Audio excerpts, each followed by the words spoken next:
Good morning everyone. Mabuhay. My name is Susan Espela Valencia. I am 55 years old this coming September 23 and recently residing here at Banlica, Buyao, Laguna. I am into a food business since 2013. I started to manage a canteen in one of the company in Santa Rosa, Laguna, and a canteen also near in Letran, Calamba. Cooking is my passion and I love to learn more.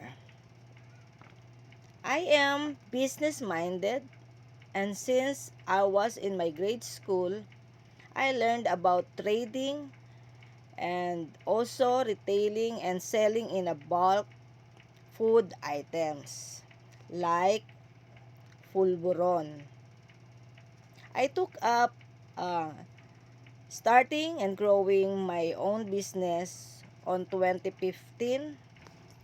After my graduation and completed SGMB course in self-reliance, um, I was inspired to learn more. So I took up bread and pastry in 2016 and I passed in National Certificate 2 and learn how to bake cakes, even the money cakes.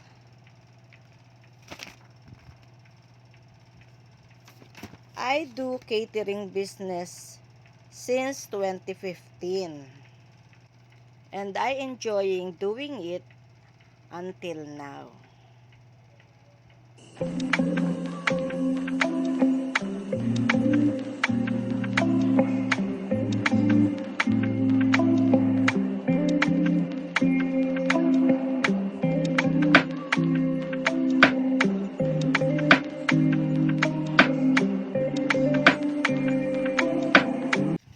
Now that all are getting higher in cost, I want to start one of an IGA business, which is the rebranding of food products like nuts. I chose nuts because of the benefits that will give to all consumers. Like nut is good for the heart, can help in losing weight, can lower diabetes risk, can reduce inflammation, and can boost memory. I chose this IGA because I know that many can afford in a very reasonable price. The Start Now of Academy in Creating Entrepreneurs helps and inspired me for this income generating activity. Bye-bye and thank you all!